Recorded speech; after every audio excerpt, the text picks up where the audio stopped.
this karma yoga leads to moksha, just like all other four parts, the karma yoga, Raj yoga, Jnana yoga, and Bhakti yoga. All these four yogas ultimately taking up to moksha level. Now, what is the moksha? That is a maybe question to all of us.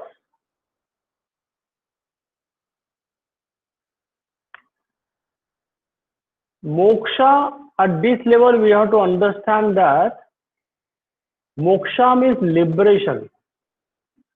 Moksha means getting liberate from our bondage. Now, if I say bondage, there are so many levels we are having bondages. We are having our regular habit at physical body level. We are having the bondage of the mental and emotional level of habits. We are having bondage of our own thinking, a particular kind of work, a particular kind of process for the work. For everything we are binding ourselves. So at our level, we have to take moksha only to get liberated from this different kinds of bondages. And karma yoga definitely help us to come out from these bondages. Once we able to get liberated from our bondages, we can able to go in higher dimensions. Higher dimension where our soul got in binding. So the soul can be liberated from this binding. And when the soul is getting liberated from binding, it will merge into the supreme soul, the cosmic soul, that is called Ishvara or Paramatma. And that is the ultimate moksha.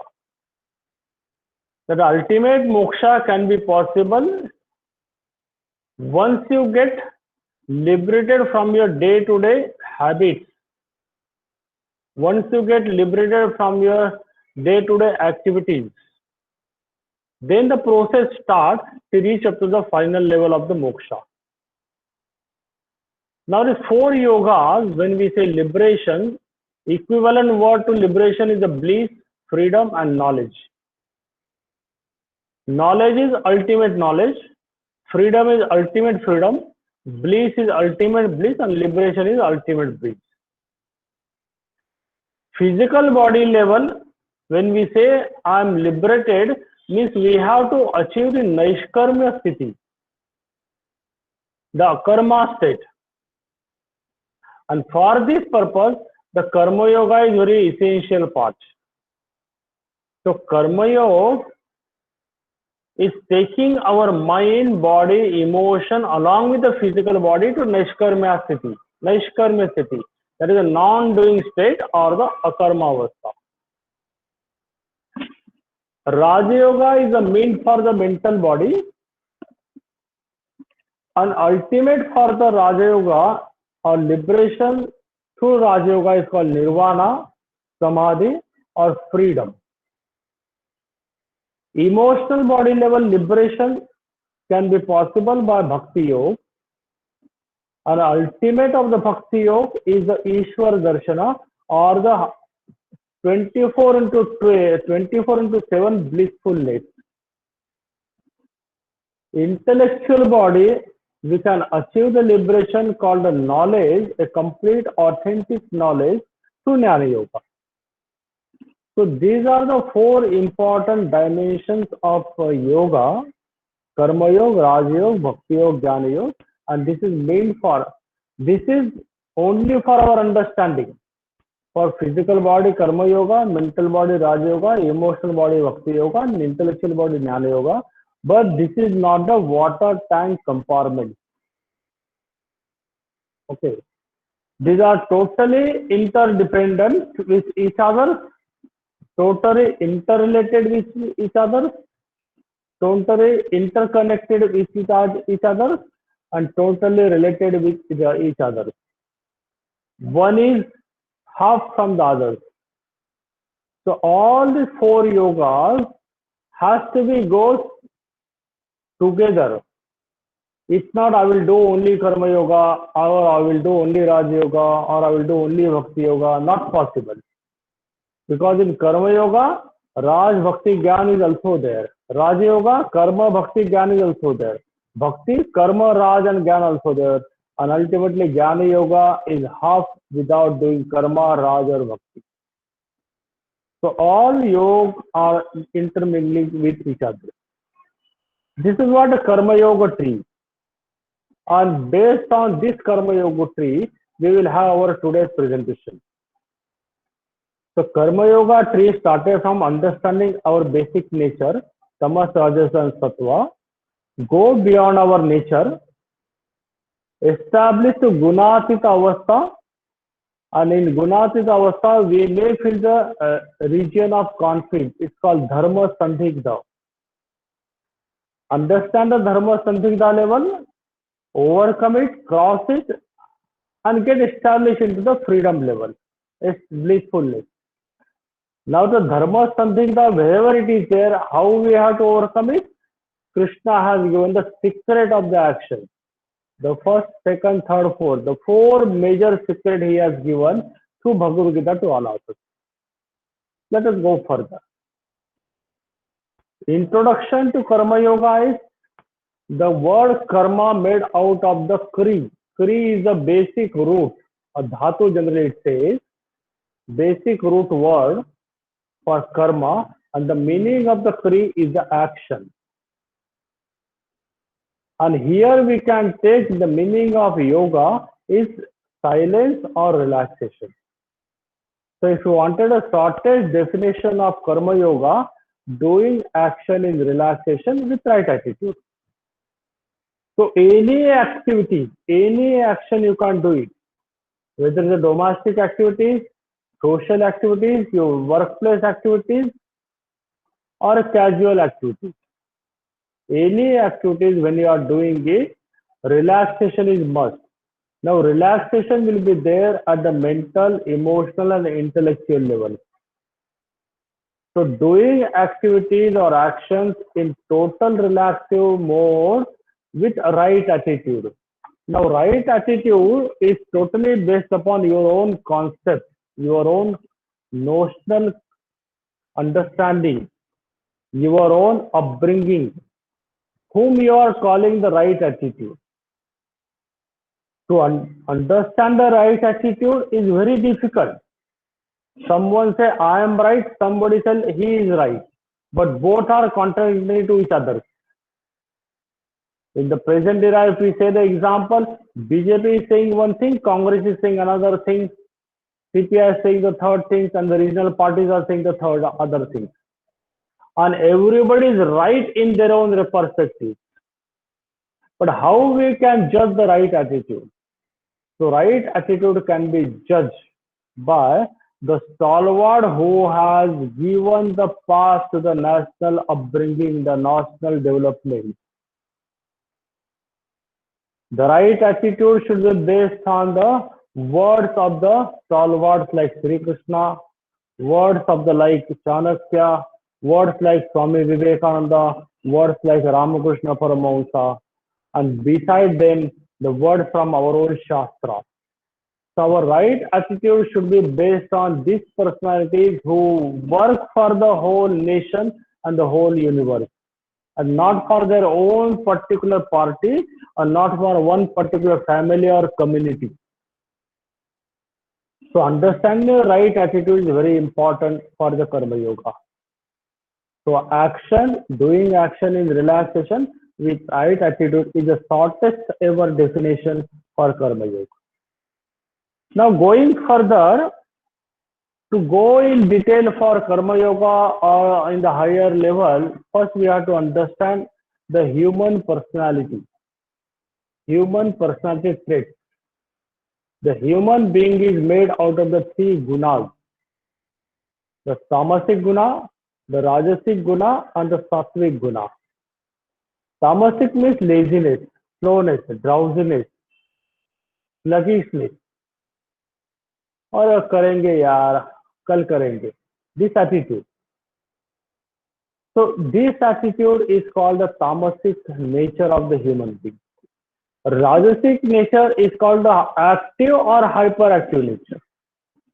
If it is active, it is good, necessary part. But if it is a hyperactive, it is not required all the time.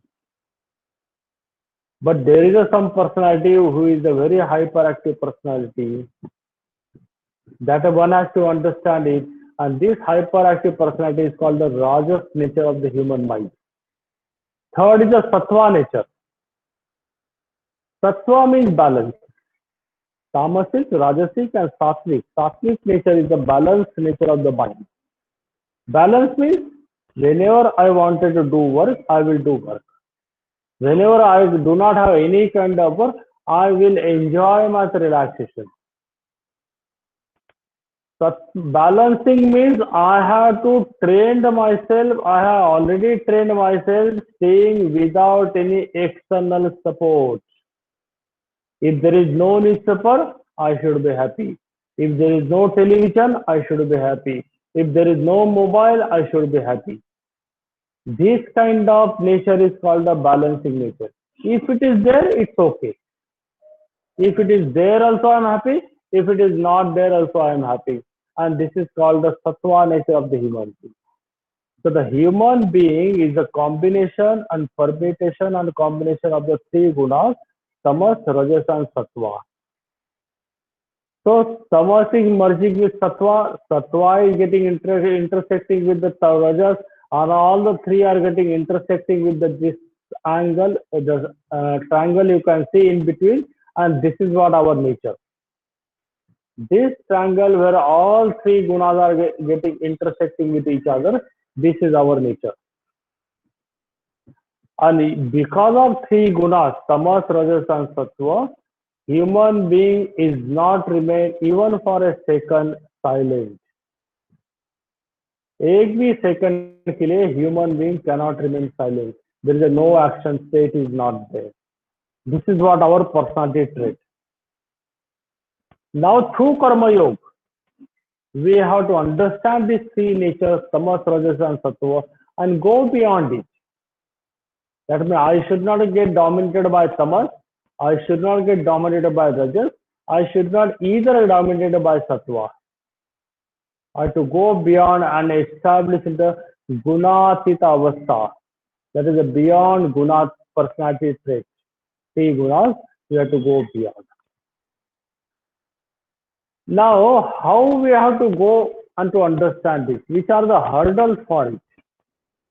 The first hurdle going beyond the gunatita avastha is our tamasic action. Person who is having tamasic action is called mithyachari also. It's called the, you can say, personality trait also.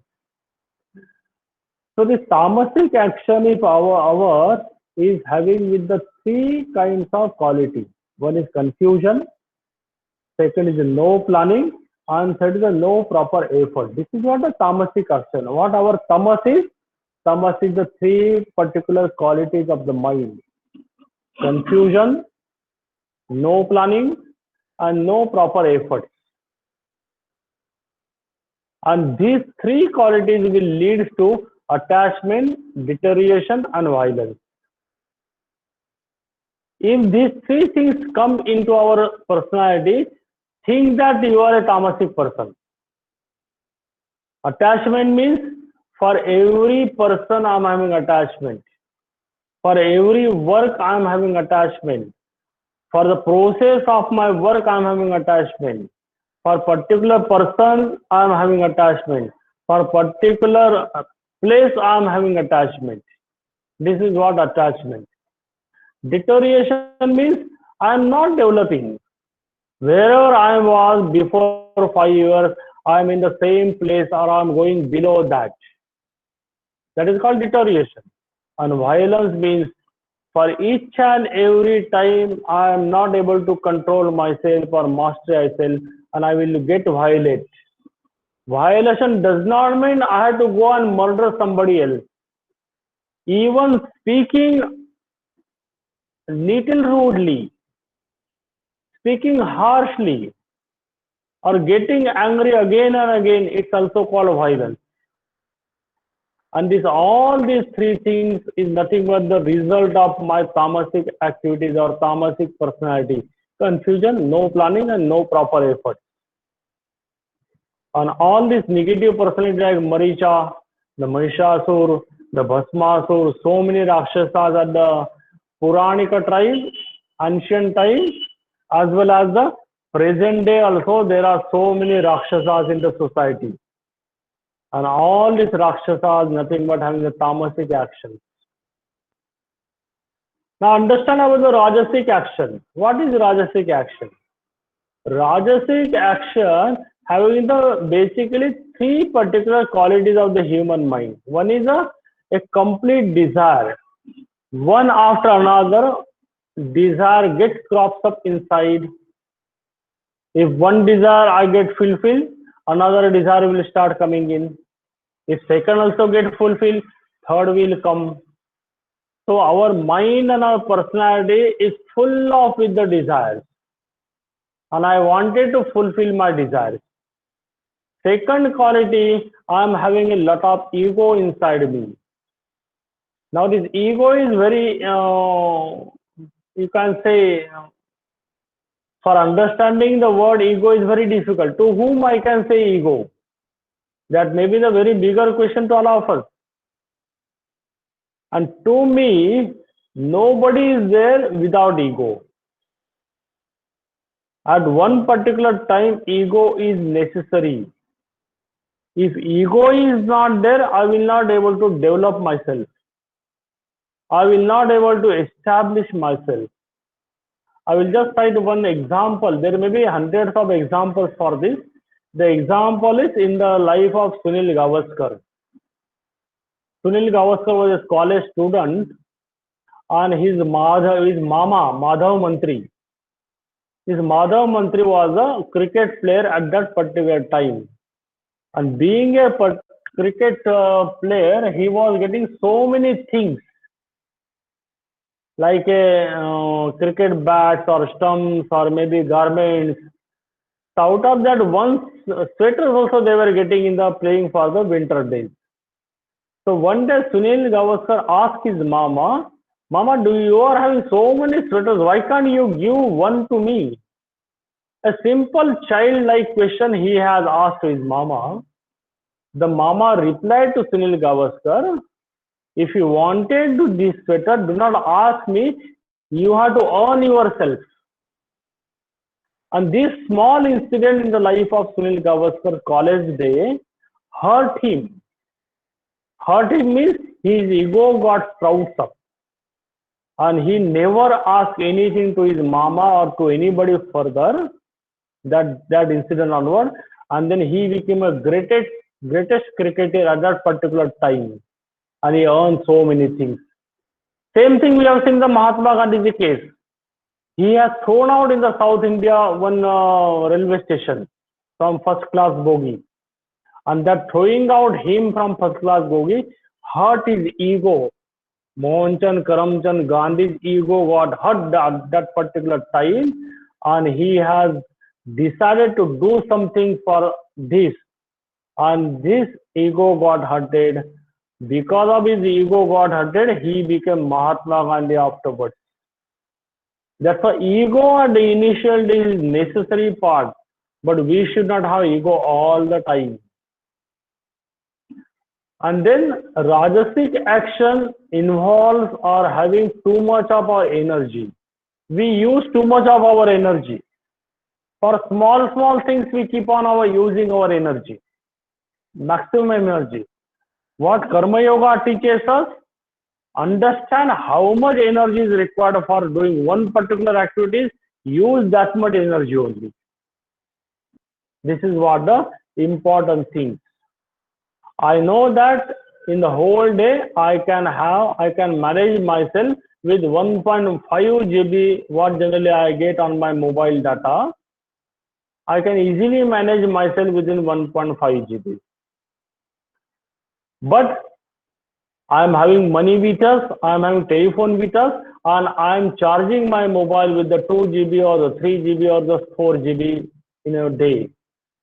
At the end of the day, what happened? I use only 1 GB or 1.5 GB and the rest of the GB get wasted. I will not get returned back to me. This is what happens generally when ego is there or when we are using our energy unnecessary. So too much of desire, too much of ego and using lot of energy is the basic characteristic of the Rajasic action or Rajasic nature. The person like Duryodhana, Karna, Kamsa, Bhima and Arjuna all are there in the Rajasic activities, Rajasic nature. Now you just see the Duryodhana, Karna and Kamsa having also Rajasic energy. Bhim and Arjun were also having the Rajasic energy. But what is the difference between two? Duryodhan, Karna and Kamsa's Rajasic energy was having additional dimension, that is negativity. And Bhima and Arjuna's Rajasic nature having a dimension of positivity.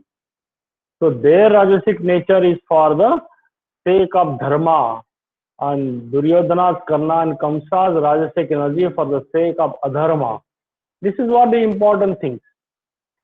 Rajasic personality involves in the name, fame and money. If you can give my name, I will do the work.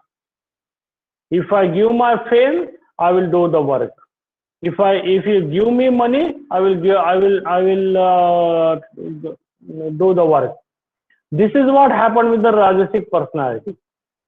And again, the next important point is the more you are Rajasic, more you are prone to get stress and tension in your life.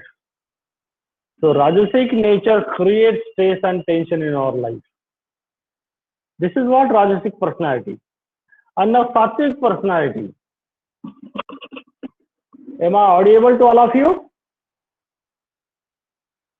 Yes, Ji. Yes, sir. Okay, thank you. We are all enjoying. So Sattvic nature is our third personality, a third, you can say, quality. That way, free from all kind of attachment. No attachment should be there for Sattvic personality. Now, I will just cite one example for this. As a child, we are having attachment.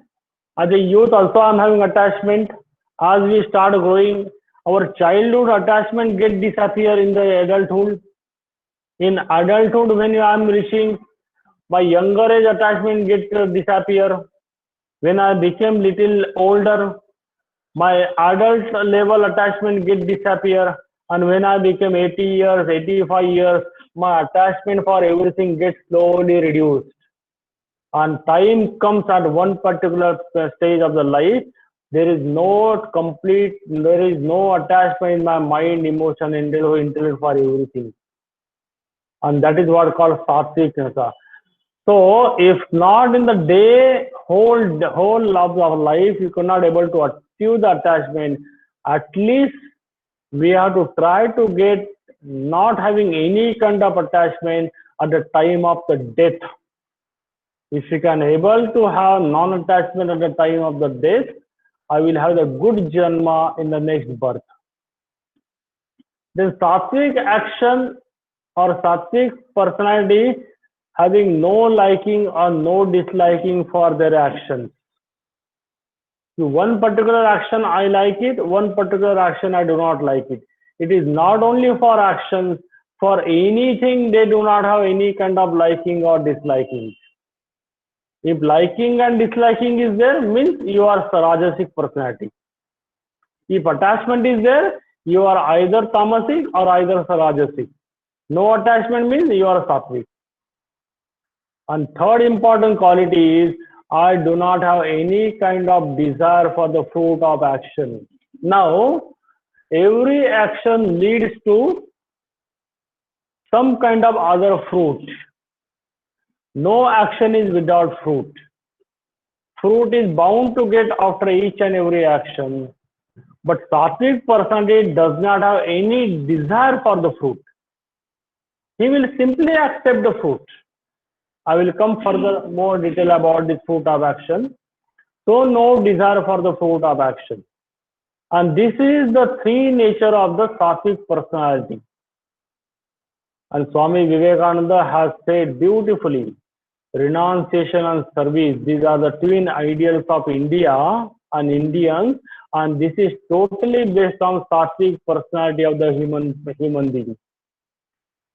If I'm Sattvic, I will have renunciation. If I'm Sattvic, I can serve to others. If I can inculcate in my personality renunciation and service, I will be called a Sattvic personality. That is what Swami Vivekananda. A beautiful shloka in Bhagavad Gita came, Mukta Sango Naham Vari Dhrutyustaha Samanvitaha.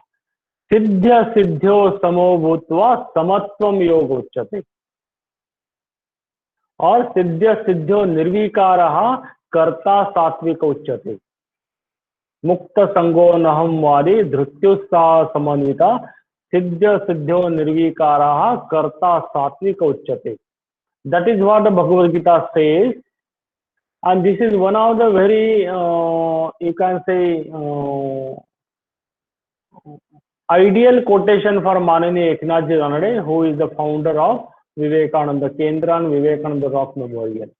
So what this shloka says, free from attachment to the action and fruit of action.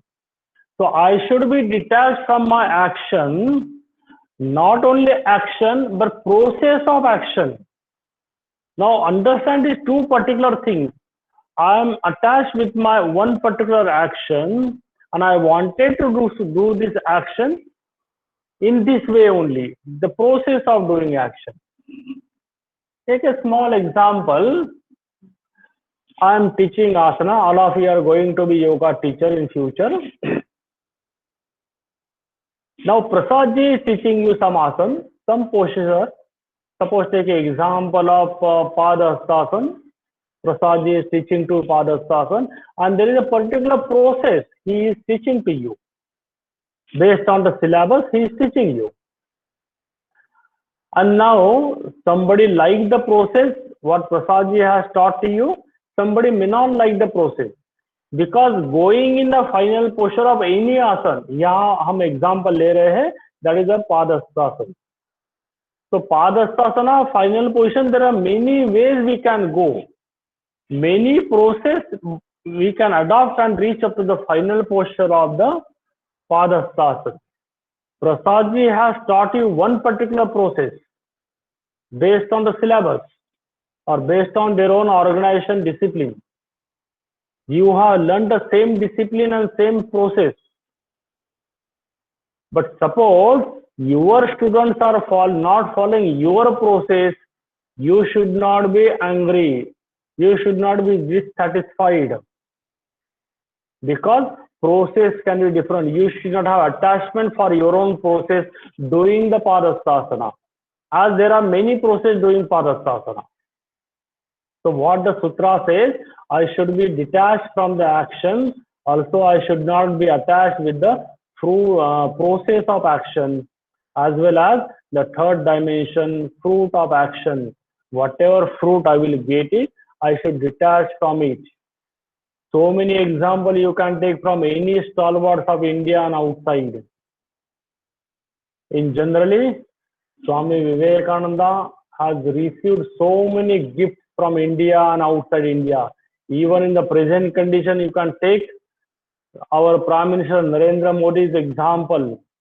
He has received so many gifts, so many token of love from all parts of the world. He has put it in the Prime Minister office, and in a once or twice in a year, he do the auction for this presentation. And for what he is using this money, he is using this money for the betterment of education of poor persons. And that is what called detached from fruit of action. Whenever he is visiting any country or any place, he is bound to get the fruit, the gift. He accepts it, but he do not put it under his possession. He auctioned it and used that money for betterment of people and the country. Same way you have heard about APJ Abdul Kalam. He was 5 years as the president of India. But when he left the president office and Rashtrapati Bhavan, he left with one suitcase in his hand. That's all. And that is what called a detachment from fruit of action. And then second important dimension is balance in intelligence and enthusiasm. Dhrityusaha samanvitaha. My intelligence and enthusiasm, my intellectual knowledge and my emotional knowledge should be balanced all together. That is, in simple way, our head and heart should be very balanced with each other. And then I should be unperturbed with the success of failure and success. Unperturbed in success and failure. I should not be overwhelmed and excited when I get success, as well as I should not be depressed when I am failure in my any activity. And this nature is called Sattvic Karta nature. Mukta Sango Nahamvari Dhrityusaha Samanvitaha. Further down, a tamasic personality. It's also called a hypocrite person. Tamasic personality, also called a hypocrite person. Even Rajasic personality also can be hypocrite. But in the which condition person is hypocrite? When person is totally confused and deluded. क्या करना है क्या नहीं करना है इसकी समझ नहीं है अंदर में. So how we can explain this particular thing, hypocrisy? Person is sitting in one place for doing meditation. Sit in one place. When I am sitting in meditation, is required, I have to control my 5 working organs. Now, human being is having 5 working organs and 5 sense organs. So when I am sitting for meditation, I have to control, I have to seize all my activities from 5 working organs. Which are the 5 working organs? Legs, hands, tongue for speaking, and the excretion organ and procreation organ. These are the 5 working organs. Has to be shut down, has to control beautifully for sitting in meditation. But there is another dimension of personality. I am having also the 5 sense organ along with the 5 working organs. And 5 sense organ doesn't move. They are fixed in one place. Ears are fixed at one place, eyes are fixed at one place, skin is at one place. All the 5 sense organs are fixed at one place. Who are operating these 5 sense organs? My mind is operating these 5 sense organs. So when I am sitting in meditation, I am controlling my 5 working organs, but my 5 sense organs is not under my control, because it is controlling or it is getting activated by own mental thinking. So inside, mind is working continuously. Mind is not doing meditation. Many times you must have experienced this particular things. You are sitting in meditation, Prasadji is giving one kind of instruction, but you are not able to understand instruction because you are not in the class, you are in your home. Maybe with your family, with your kids, in your kitchen. So many times our mind wanders, wandering around, going out. And this is called the nature of the hypocrite man, says Bhagavad Gita. And most of the tamasic and rajasic personalities having this kind of nature. So monkey doing meditation, this is one of the very important, you can say, episodes in the life of Ramakrishna Paramahansa. Ramakrishna Paramahansa along with his disciples went to Keshava Chandra Sen, who is the founder of Brahmo Samaj that particular time in Calcutta. And all the Brahmo Samajas were doing meditation, and within 4 or 5 minutes, they all wake up. They will entertain Ramakrishna and his disciples and started asking the things. After spending maybe 1 or 2 hours with Keshav Chandra Sen and his worker, Ramakrishna came back and he told to his disciple, Ramakrishna told to his disciple what Keshav was doing, meditation, this is all monkey meditation. What does it mean? Just like a group of monkey, a herd of monkey sitting in one place very silently. We are outside, we are thinking, oh, monkeys are silently, probably they are doing meditation. Yes, they are doing the meditation, controlling their 5 working organs, but their mind is always working. Next movement, who will be the target? Where we have to go and do some kind of shaitani over there. This is what monkey meditation. So this kind of nature one has to understand to overcome this hypocrisy of the man, hypocrisy of the mind. And when the successful person, Bhagavad Gita says, when one can be a successful person, when we control the 5 working organs along with the 5 sense organ in meditation. So when we control the 5 sense organ means we are controlling our mind. But another dimension of it, I have to control my 5 sense organs, but my 5 working organs are in action. They are doing their own action. They are doing household work. They are doing some kind of asana practice. They are taking some kind of classes here and there. So my 5 working organs are working, but 5 sense organs are under control with using the mental power. And this particular condition is called the condition of the successful man. So allow 5 working organs to do the work, but control the 5 sense organs. So totally opposite of what is that? The hypocrite person. Mother is doing work for home. All mothers are doing work for home. All other members of the household, what they are doing? They are doing watching television, they are gossiping, they are on mobile, they are on internet, they are doing for playing here and there. But what mother is doing? She is totally busy with the kitchen work. So her 5 working organs is in action. And mentally what she is thinking, how best I can cook to myself so that all house members will be very satisfied for this. So she does not have any television, she does not have any gossiping while doing the work. And this particular action of mother is nothing but the action of successful person, action of a karma yoga. So action of karma yoga means 5 working organs are working, but mental mind, mental body as well as the 5 sense organs are very much under our control.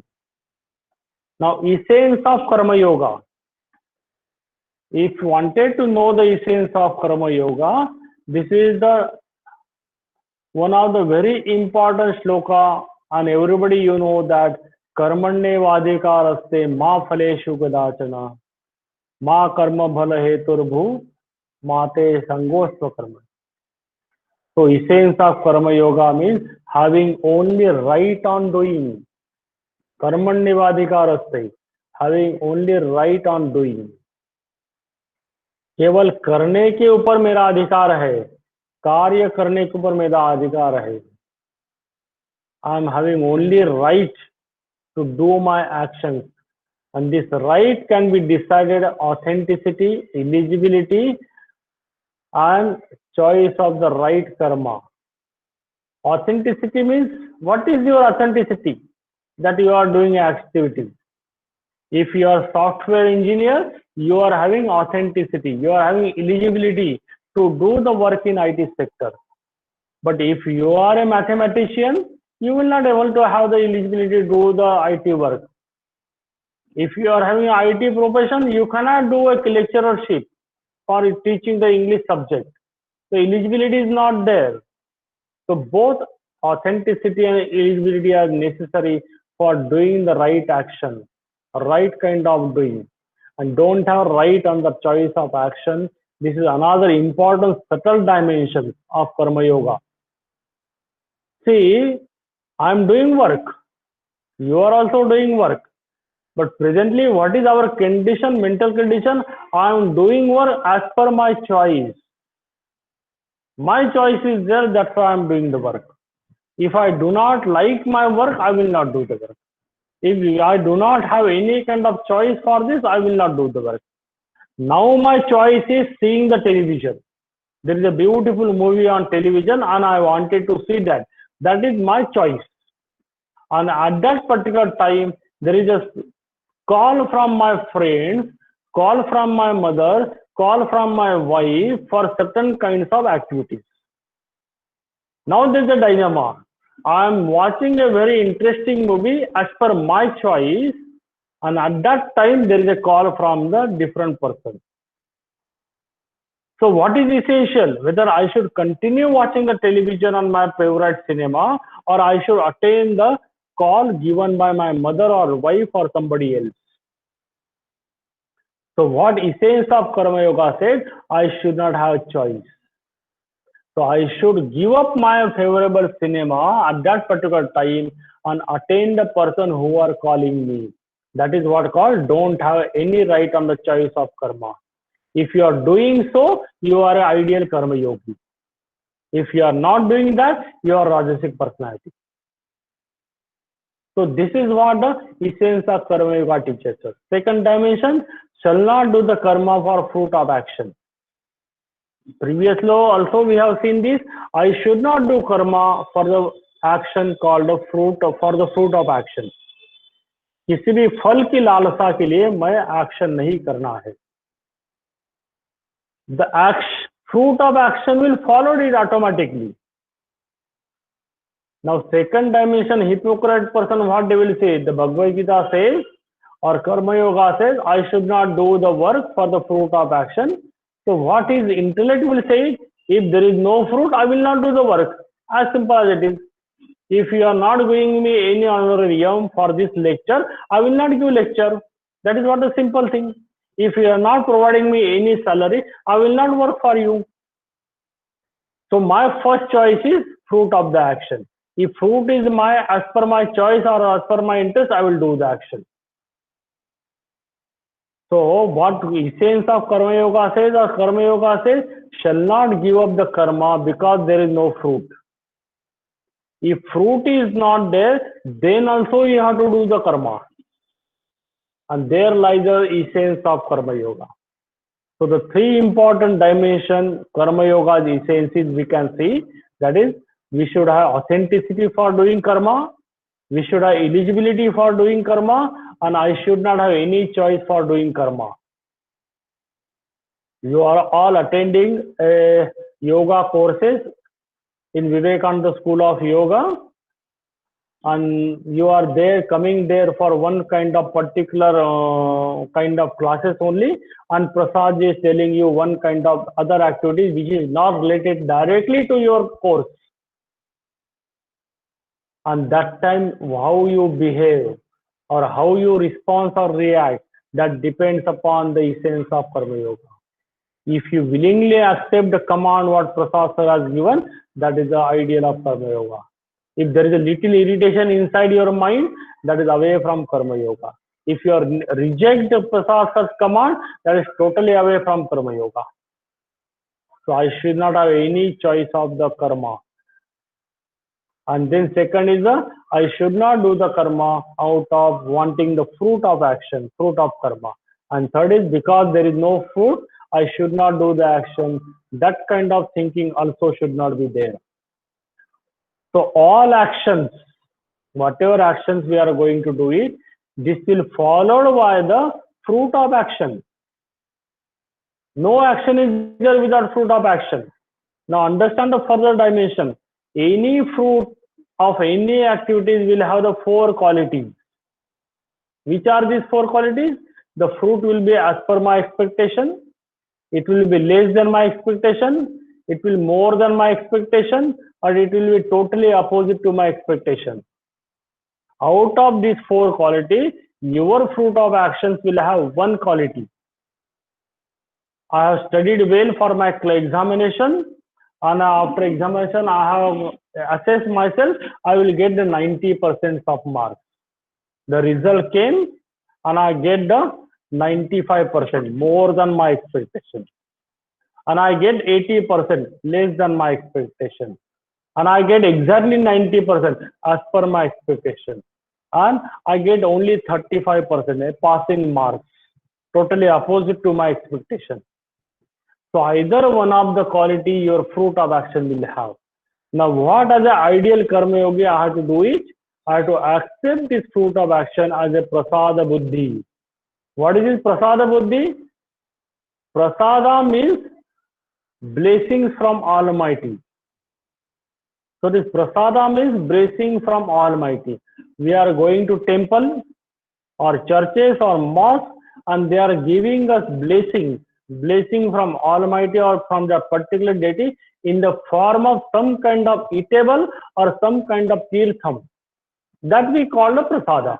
It may be the form of laddu, it may be the form of the sweet halwa, it may be form of some fruit or some flowers or some leaves.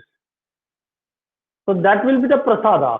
And liquid, it may be water or it may be some decoctions of the some what is that essential flowers or essential items. That is called the blessing in the form of water and blessing in the form of eatable. Now what we do it? We take the prasada in our hand.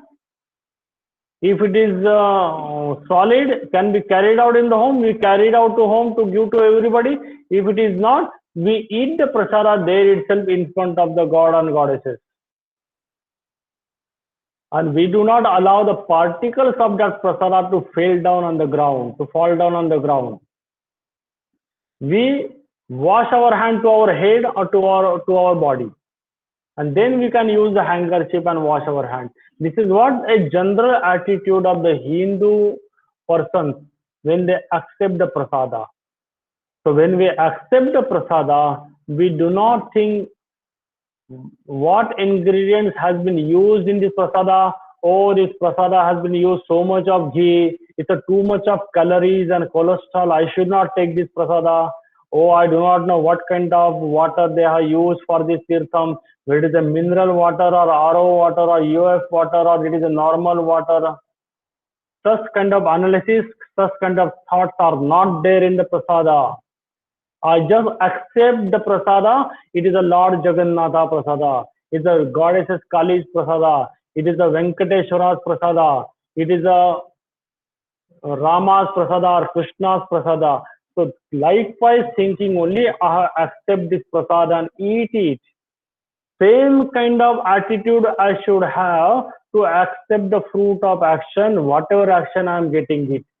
Whether it is as per expectation, less than expectation, more than expectation, or opposite to my expectation, I have to accept it, the prasada buddhi. And this is what called the ideal karma yogi. And do the karma for this purposes as a duty says. We have to do the karma as per the duty says. Example is giving for the duty says, but nowadays these examples are irrelevant. Examples are giving us the doctors and nurses and teachers. But now all these three fields also became very professional. They are not doing their job as a kartavya buddhi or as a duty form. But there are certainly, definitely few doctors, few nurses, or the few teachers, or the few volunteers, few social workers, they are doing it. In this pandemic 19, we have seen that, 2019, we have seen that so many social workers, so many doctors, so many nurses are doing their job as a duty purposes, hours together, days together, months together, they are doing it. And they are really karma yogi in their field. So this is what the karma yoga.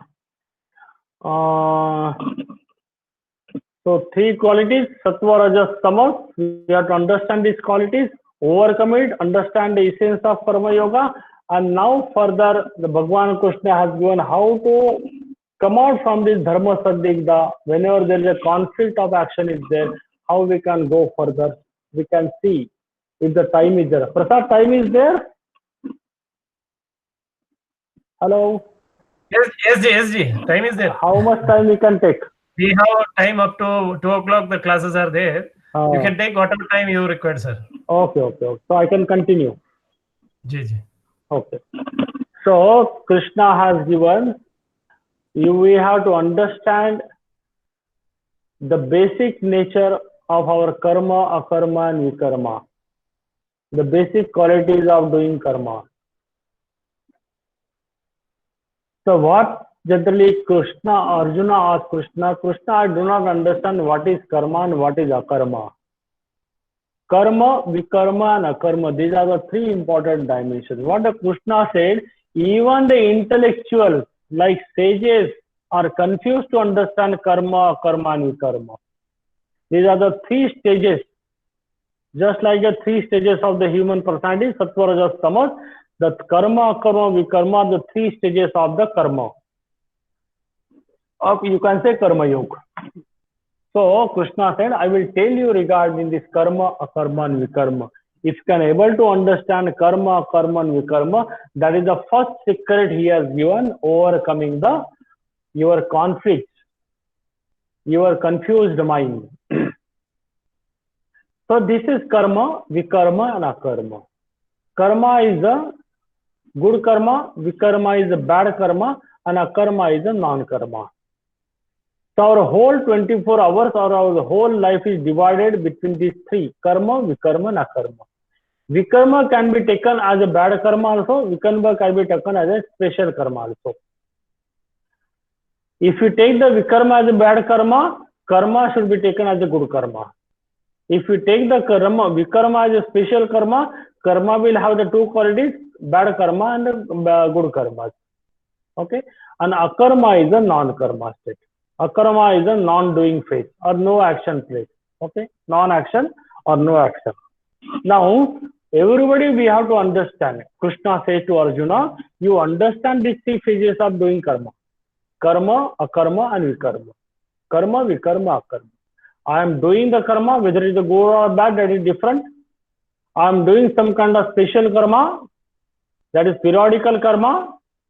Sometime, maybe once in a week or once in a month or once in a year, that is vikarma. Karma, what I am doing regularly, nitya karma.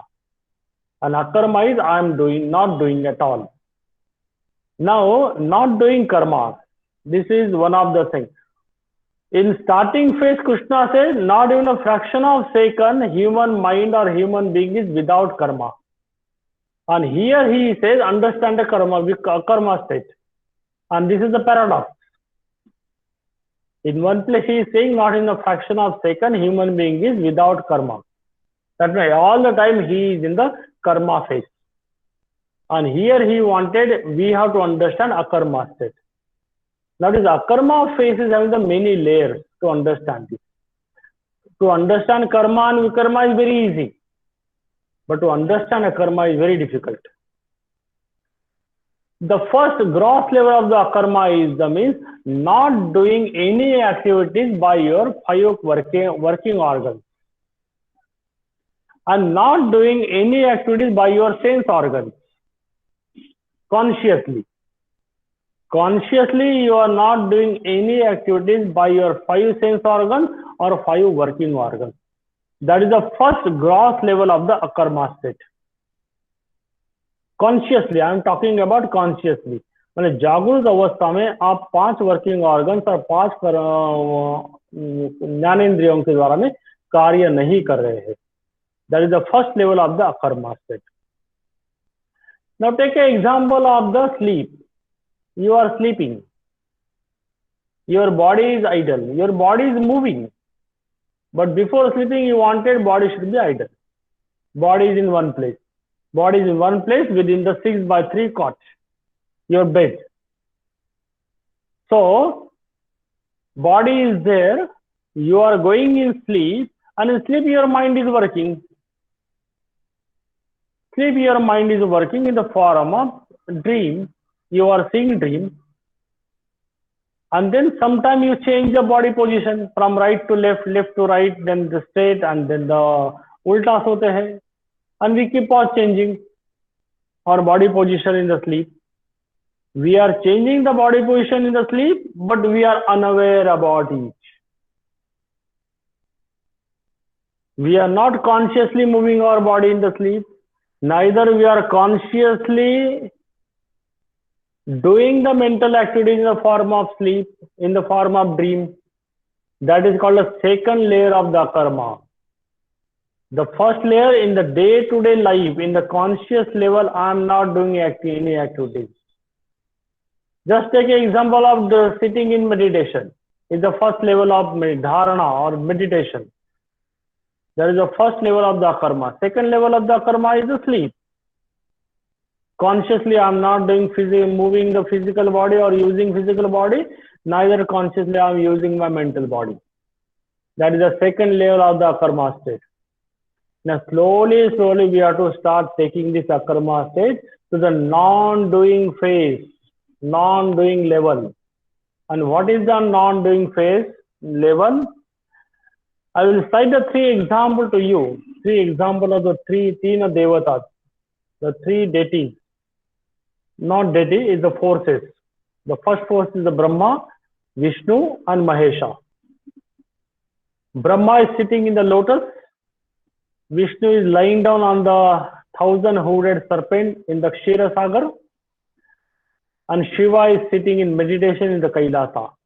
This is what is general concept, what generally we are seeing from very our childhood. Or it is a predominantly acquire the whole Hindu tradition. The three Devatas, or the three forces of the universe. If you see closely and understand the three faces, the attitude of the three personalities, Brahma, Vishnu, Mahesha. What is the attitude we can see? Brahma is sitting in the lotus. It is a very soft seat, soft cushion. It's a very comfortable position. And in that position, he is sitting silently. So the first level, whatever may be comfort level, you have to sit silently. You have to sit silently means you are sit without doing anything. Second example is the Vishnu. Vishnu is lying down on the 1,000-hooded serpent, Sheshanag, in the Kshira Sagar, Dudaka Sagar. It's a Kalpana. So he is in the realm of the death. He is in the clutches of the death.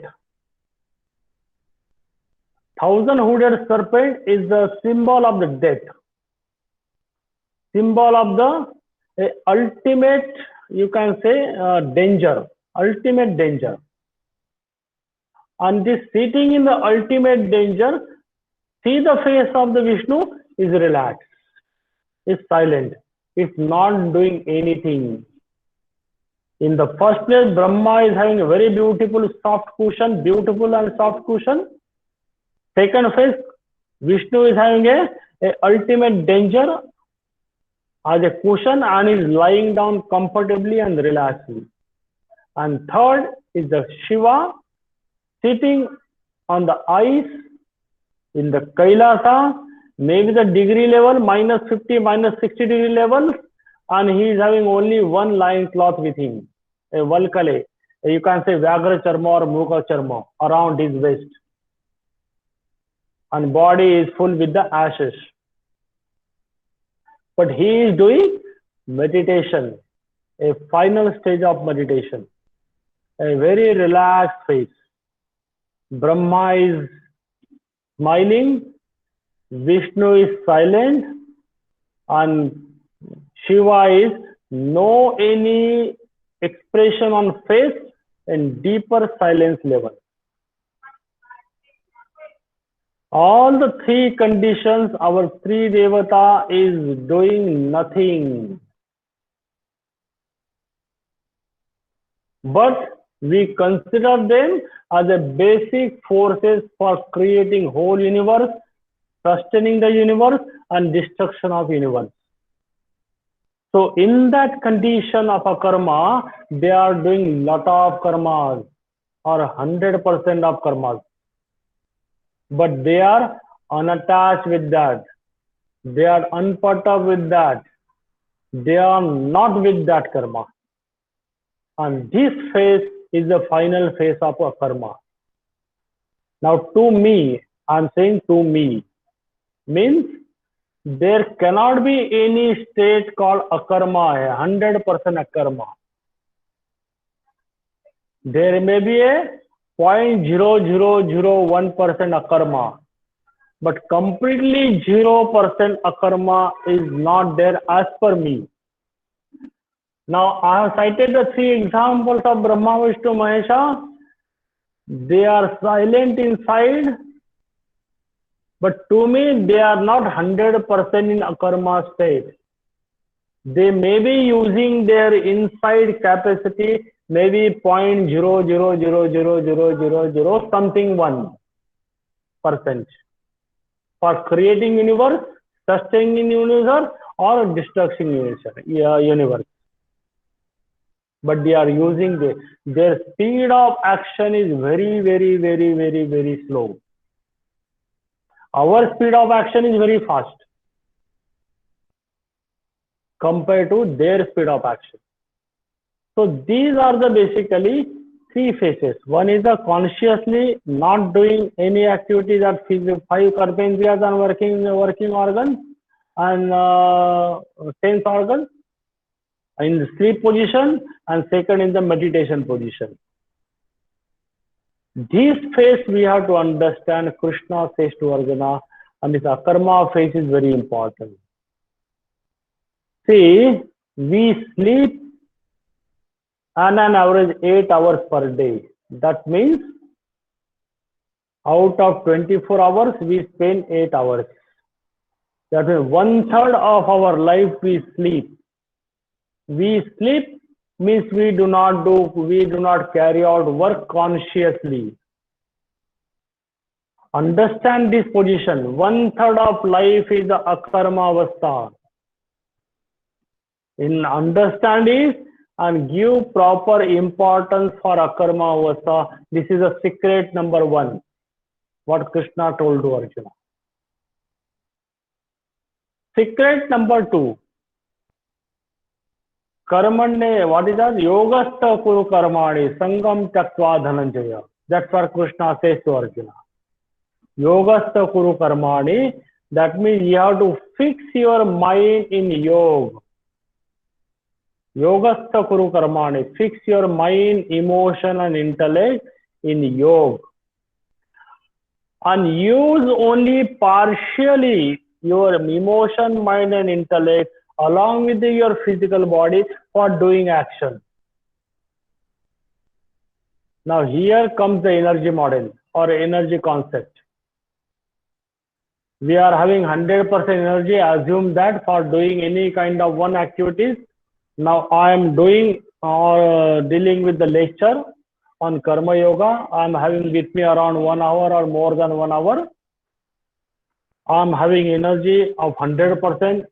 Assume it. For 1.5 hour lecture, I required maybe a 10% of my energy. Just an example purpose. 10% of energy. If I am able to concentrate, keeping my mind in yoga, keeping in yoga mind, inside I should be relaxed. At mental, emotional, intellectual level, I should be relaxed. That is Yogastha kuru karmani.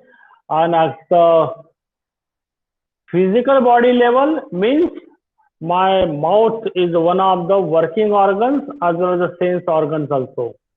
So I totally shut down my sense organ. I am not eating or drinking anything through my mouth, but I am speaking and using my mouth as a working organ.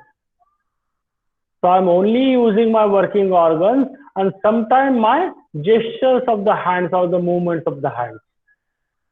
So this is what called minimum activities, minimum energy.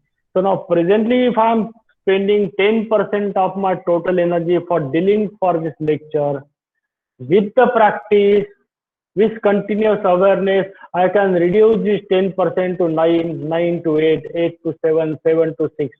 And this is what called understanding akarma or doing work in the akarma state. This is what the second secret of Krishna has told. So fix your mind in karma, on yoga, and start doing work at the physical body level using minimum energy, and keep on minimizing your energy day by day as your sadhana grow. That is the secret number 2. So fixing the mind in yoga, renounce the attachment. That is what we have seen, no attachment. Then equanimity state of mind. That is means no unperturbedness in the emotional level, and all success and failure I should be away from. And this is what I have to create this concept in my mind so that I can reach to karma yoga level. Fruit of action doing with karma. After equanimity of mind, mind is free from. What generally fruit I will get? Fruit of action doing with Karma. अगर योग के साथ में कर्म योग के परिप्रेक्ष्य में अगर मैं काम करता हूं तो उसका मुझे क्या फल मिलेगा? That's what Krishna said, mind is free from good and bad. क्या सही है क्या गलत है इससे मैं परे जाऊंगा.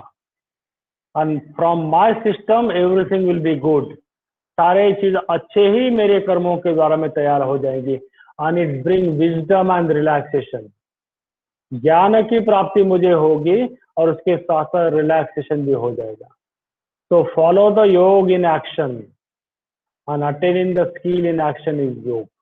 समत्वम योगोच्यते. पर स्किल इन एक्शन मीन्स कर्मसु कौशलम. योग कर्मसु कौशलम.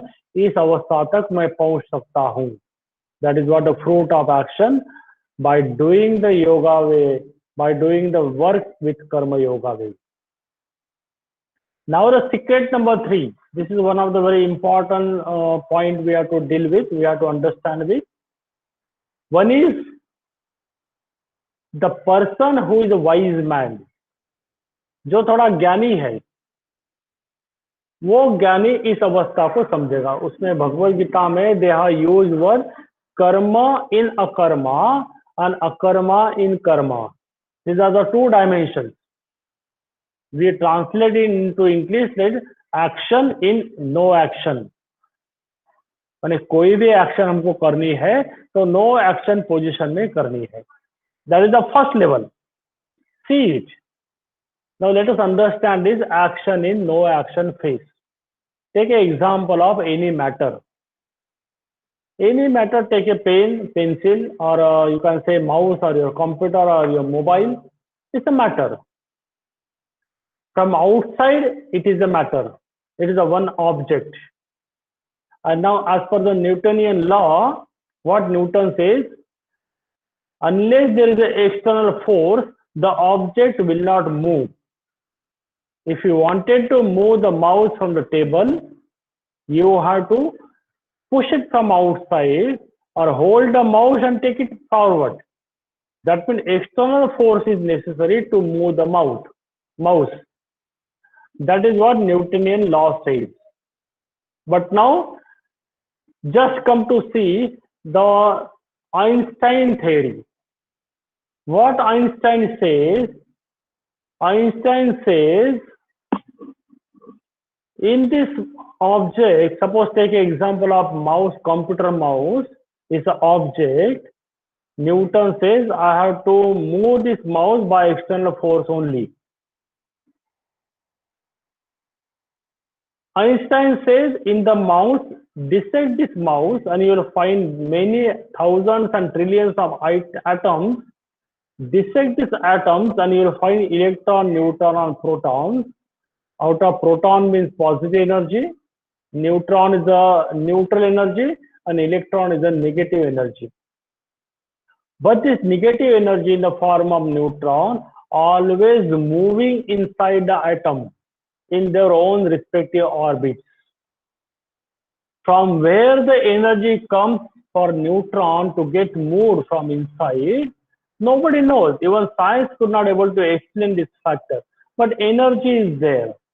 That's what Einstein says. So inside this computer mouse, electron is always moving in their own respective orbits. and this energy is coming from nowhere. Understand this energy in moving of the electron inside means mouse is one place silence, but inside the electron is moving, and that is called action in no action. Mouse is in no action place, but electron is moving inside. That is action in no action. Same with thoughts, phobia, not conditioning. Sleep. हमारा शरीर सोया हुआ है in the sleep position, but we are seeing the dreams. Or in Sushupta state, all thoughts goes in the seed form. And this is called the action in no action phase. Understand this. कि this no action phase में मुझे कार्य करना है. And second dimension is, Master of Karma Yoga, second dimension is no action in action. I am in action, but my attitude is I am in no action. Totally both are contrast. In first level, I am not doing anything physically, but mentally I am doing all the activities. In the second dimension, no action in action. I am doing activities, all the activities by physical body, but my mind is silent. My mind is expansive. My mind is at the feet of Lord. My mind became the Lord itself. The example has been given, the Vihara. Vihara is the sadhana stali of Gautam Buddha. It's generally called ashram. In ashram, in Buddhism, they call it the vihar.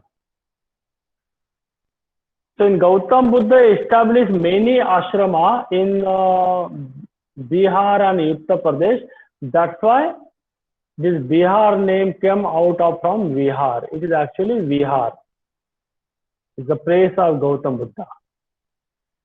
So Vihara means being here, but you are not here. You are here, but you are not here. That means your physical body is here, but your mind is not here. Many times it happens in class. I am taking the class, your body is in class, but your mind is not in class. So actually you are in the non-action phase. Actually you are karma yogi because your body is here, but mind is somewhere else. But this is not a condition, is want over here. So no action in action means your body is working. Any kind of work your body is working, but your mind is totally expansive state. Totally like Bhagwan Vishnu or Shiva or Brahma. उन्हीं के attitude के साथ में आपका मन तैयार हो गया है. That is called no action in action. So all these people, Brahma, Vishnu, Mahesh, are either in action in no action or no action in action. A wonderful story of Krishna and Rukmini. If time permits, I will say it afterwards. So no action in action, free from desire of fruit of action. The same thing get repeated over here. I am not wanting fruit of action, but I am totally away from desire of it. I am ever content and ever happy state, not depending on anything, always in non-action through though in action. मैं काम कर रहा हूँ लेकिन no action में है. Most of the time I cite the example of motherhood. See, everybody in the house is having the holidays. Students are having holidays. Working men or women are having holidays. But the mother who is working for home or homemaker, she does not have a holiday. She is working 24/7 for that home, for that house, so that house became home. But when she is working, she is always thinking that she is non-action phase.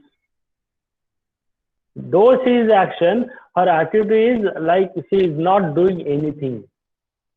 Because her total attitude is based on the family upliftment. किस प्रकार से मेरे बच्चे अधिक अच्छे हो जाएंगे, किस प्रकार से मेरा हस्बैंड हो किस प्रकार से ज्यादा आरामदेह अवस्था में रहेगा और अच्छी से अच्छी तरह से काम करेगा और उसको प्रमोशन होते रहेगा, किस प्रकार से मेरा खानदान मेरा परिवार उन्नत हो जाएगा, इसी विचारों के साथ में वो 24 घंटा काम करती रहती है. So this is one of the very practical example. Motherhood or motherness is the very practical example for non-action in action. And secret number 4 is, if you can achieve the state of karma yoga as per the secret rule 1, 2, 3, you will able to reach. And this secret number 4 we cannot do for it. See, secret we can have it. We can have it with efforts. But secret number 4 automatically comes. Means it's an offshoot. It's happening. It's a happening. When you do secret 1, 2, 3 or following all karma yoga rules, this secret number 4 will automatically happen. So what is that? Whatever action I am doing, this action will be with the tune of the nature and cosmos. The action is totally attunement with cosmic law in total detachment in action. कि विश्व का जो नियम है, सृष्टि का जो नियम है, नियति का जो नियम है, उस नियम के साथ ही मेरी गतिविधि चलती रहेगी. And that is what? The attunement of the cosmic laws. कर्मणि अभिप्रवृत्तोपि नैव किंचित करोति सा. एक भी कर्म मेरा नियति के या निसर्ग के या सृष्टि के विपरीत नहीं होगा. That's why I always say, every breath of Swami Vivekananda, Ramakrishna or Srimant Shankardev or the many stalwarts of the saints and sages of India, their all breaths are for establishing dharma. Not even a single action of the Krishna's life is without purpose. But all actions happen attunement with the cosmic laws. Ramakrishna Paramhans को एक समय आमलकी खाने की इच्छा हो गई. Amalaki means what is that? Amla. I do not know what is the English name of it, but generally it comes in the Triphala Churna. Amla. I think you must be knowing about it. Amlaki. It's a small fruit, around size. He got a desire to eat that. And he went to one house and asked that mother, I wanted to eat amlaki. That was not the season of amlaki. And his mother version, the house lady, she got little confused. This is not the season of amlaki. How Ramakrishna asking amlaki and from where I can bring it?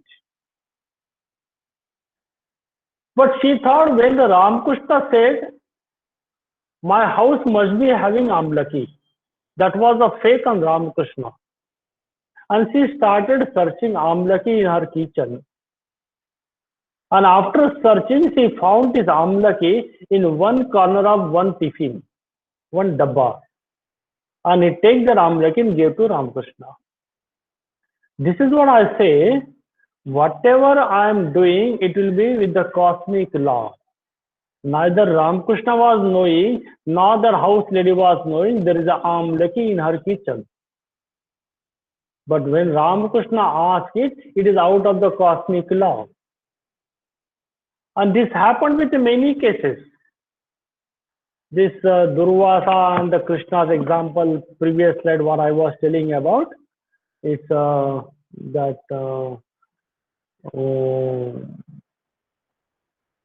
Siddha Purusha.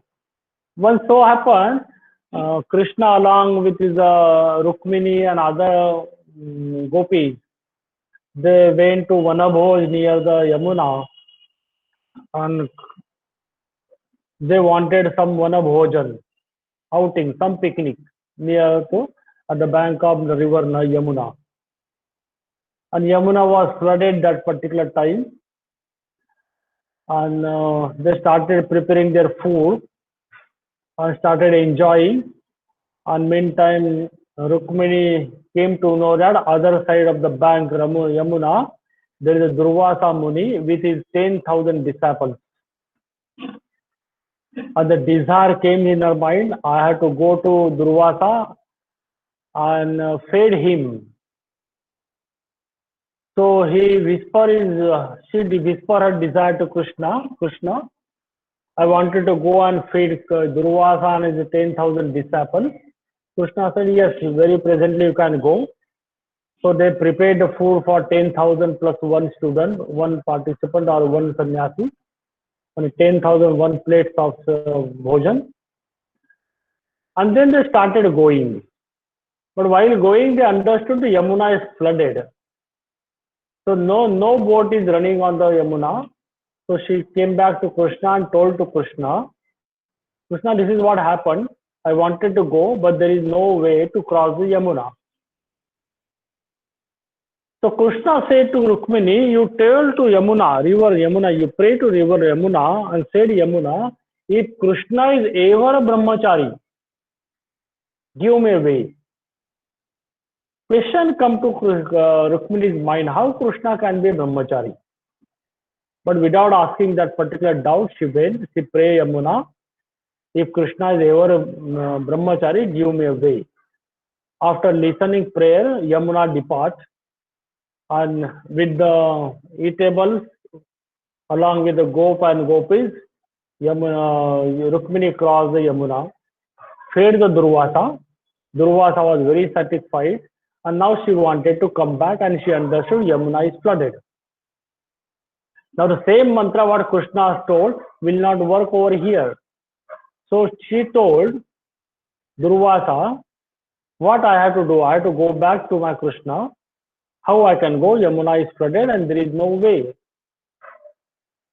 Durvasa told, you pray to Yamuna.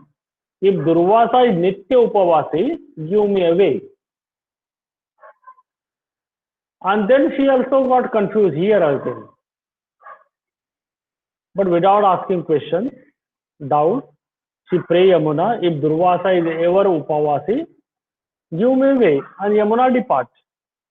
Gave the way. She came to Krishna, and now this excitement is very high in her mind. She asked Krishna, how is it possible? When I told Yamuna, you are ever brahmachari, give me, she gave way.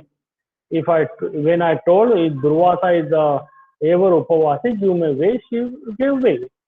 Whereas you are having the 4 official wives, and you are having kids, and you are saying you are a brahmachari, and just now I came back from Durvasa, I fed him very beautifully. He has given 1 or 2 times belching also, and is very satisfied with the eating, and is asking he is ever Upavasi. And Yamuna gave the way. Now this is a big question for me, how it is possible? And then Krishna has told all these principles, action with attunement of the whole cosmic laws. Well, whatever action we are doing, me or Durvasa or any other people are doing, they are doing just establishing dharma. We do not have any kind of our self-interest, not even a fraction of the percentage. So all Siddha Purush and Karma Yogis are doing the work for the sake of the karma or for the sake of the dharma or to establish dharma. If this happens, person reaches to the higher stages of Karma Yoga. The ultimate merger, continuously performing action with duty's sake without any attachment. No attachment, anasakti bhava to karma. So neither I have an attachment for karma nor karma phala. And such a person will attain the final state of Karma Yoga. It's called Parama Purusha. This I will not go and touch over here. The Karma Yoga phala is the wise man with evenless of mind and renouncing the fruit of action and accept the prasad of fruit of action as a prasada buddhi only. That is what karma phala. free from bind of death and birth. तो death and birth, जन्म मृत्यु का जो फेरा है, जो cycle है, उस साइकिल से हम दूर हो जाएंगे and will get the permanent state in the liberation and will go stainless state. कोई भी प्रकार का दाग, not even a smallest karma bandhana will be there in our life before we leave this body. That is what a karma phala. And this is where we end our Karma Yoga session. So may God bless all of us for stress-free life and a very beautiful Karma Yoga path. Thank you to all of you for giving me a chance to understand. This is just little bit about our organization, Vivekananda University Samsthan, Guwahati. And we are running the different kind of courses, just like a Vivekananda Yoga School of Yoga is running. Okay, so here I can stop. If any doubt question, we can take it. Now, Prasad, how I can come out from this? Yes. How Yeah, I can stop come out? presenting. Yeah, Stop yeah. presenting again. Yeah. Now you are seeing? Yes. Now still presentation is there. Okay. The Any presentation. doubt, any question? Anybody have anything to ask, please? I know this is a too much, more than 1.5 hour. It's very difficult to understand. But then again, sir, thank you for the session, because we read the book and there is a chapter for us to study in our course as well. But this session helped us a lot. It helped us to understand things better. So thank you so much. Thank you, sir. Okay. Sir also. Thank you very much, sir. Thank you very much. Thank you very much, Okay. sir. Thank you, sir. Thank you very much, sir. Thank Hello? you, sir. Thank you very much. Please proceed. Nice speech. Okay.